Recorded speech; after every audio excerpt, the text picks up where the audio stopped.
Have you ever walked away from a conversation feeling completely drained? Maybe a little guilty? Or just plain confused about what just happened? You replay it in your mind, trying to pinpoint the exact moment things went sideways, but you can't.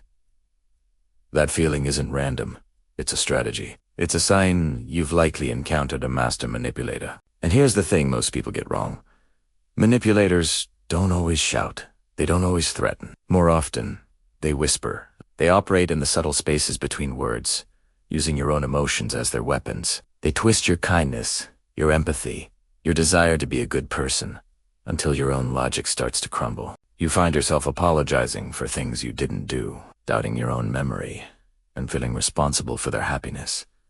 But what if I told you there's a way to see their moves coming? What if you could mentally disarm them before they ever gain a foothold in your mind? It's not about confrontation or winning an argument. It's a quiet, internal shift that puts you back in the driver's seat of your own mind. There are 3 powerful steps to achieve this. And once you master them, you'll never see these interactions the same way again. The first and most crucial step is to stop feeding their energy. Think of a manipulator like a performer on a stage. They need an audience, and more importantly, they need a reaction. Your anger, your guilt, your fear, your frantic attempts to explain yourself, that's their applause. That's the fuel that tells them their tactics are working. The moment you give them a big emotional reaction, they've already won that round. So, the next time you feel that pull, that emotional hook, your job is to do the opposite of what your instincts are screaming at you to do. Instead of reacting, you're going to pause, just for a second. Take a quiet, deep breath. This isn't just for calming down, it's a strategic move. In that pause, you shift from being a participant in their drama to an observer. Imagine you're watching a movie and the manipulator is a character on the screen. Notice their words, their tone, their body language. See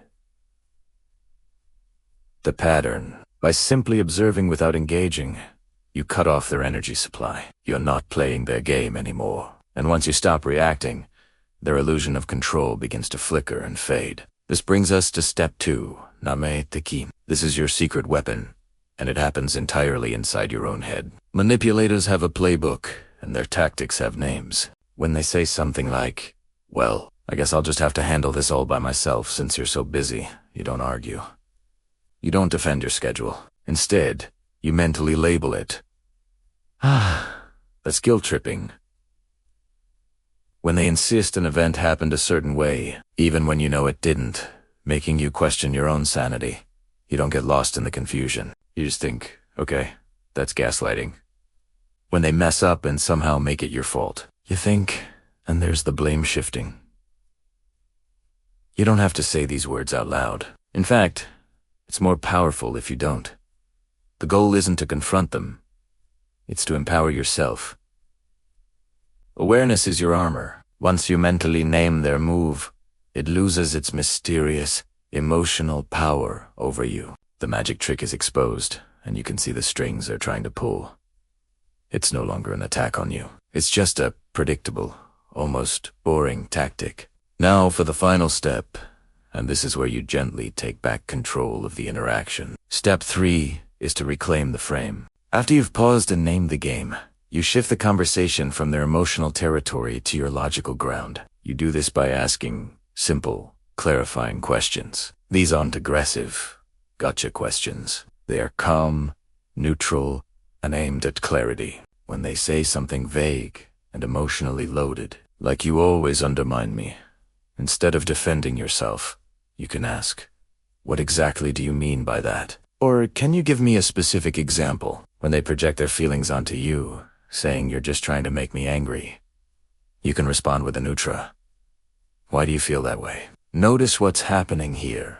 You're forcing them to move from vague, emotional accusations to concrete facts and explanations. Manipulative language thrives in the fog of ambiguity. The more they are forced to explain themselves logically, the less control they have. Their emotional framework crumbles under the weight of rational inquiry. You've successfully shifted the conversation from their chaotic game to your calm, logical ground.